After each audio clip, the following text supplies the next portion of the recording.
আর মাত্র 2 ঘন্টা তারপরে ল্যান্ডফল রেমালে। চোখ রাঙাচ্ছে রেমাল। সুন্দরবনে ফুসছে নদী, কোথাও ভেঙেছে বাঁধ, কোথাও বাঁধ উপচে গ্রামে জল।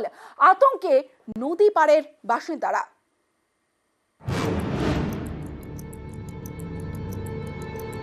ঘূর্ণিঝড় রেমালের চোখ রাঙানি। সুন্দরবনে ফুসছে নদী। দক্ষিণ 24 পরগনার হাসনাবাদ গা ঘেঁষে গিয়েছে ইছামতি নদী। এই নদীও ফুসছে। এর জেরে রবিবার আংনারা এলাকায় নদী বাঁধে ধস। প্রায় 50 ফুট এলাকা জুড়ে ধস নামে। ঝড়ের আগে বাঁধে ধস, এলাকায় আতঙ্ক ছড়ায়।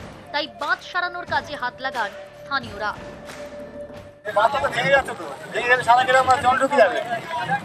এটা তো প্রশাসনের কাজ।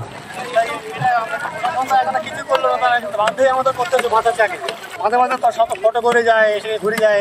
প্রাকৃতিক দুর্যোগ, এটা সবাই তো জানে যে এটা হবে।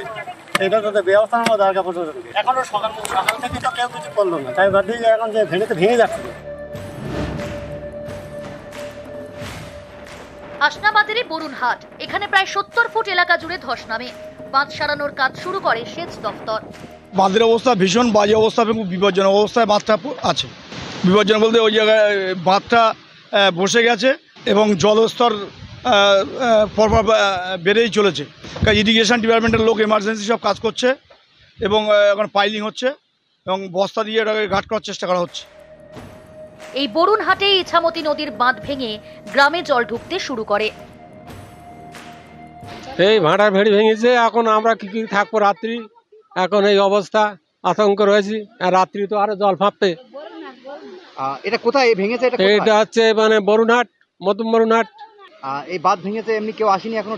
না, কেউ আসেনি। কি আতঙ্ক, মানে এখন বাড়ি ভয় করতে যাও, কোথায় যাবো এখন, এই চিন্তা আমাদের।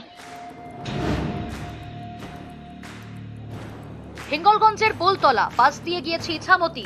এখানেও প্রায় 25 ফুট নদী বাঁধে ধস নামে।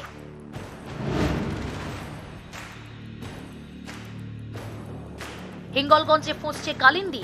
এখানকার নদী বাঁধে ফাটল, সেই ফাটল দিয়ে হুহু করে জল ঢুকছে।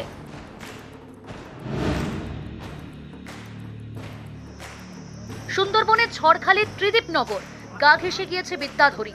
এখানকার নদী পাড়েও ভাঙনের ভয়। গোসাবার আমতলী, এখানেও বাঁধ উপচে জল ঢুকে গ্রামে।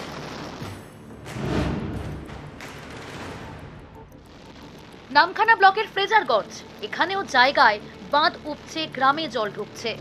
আতঙ্কে সেখানকার গ্রামবাসীরা। নিউজ 18 বাংলা।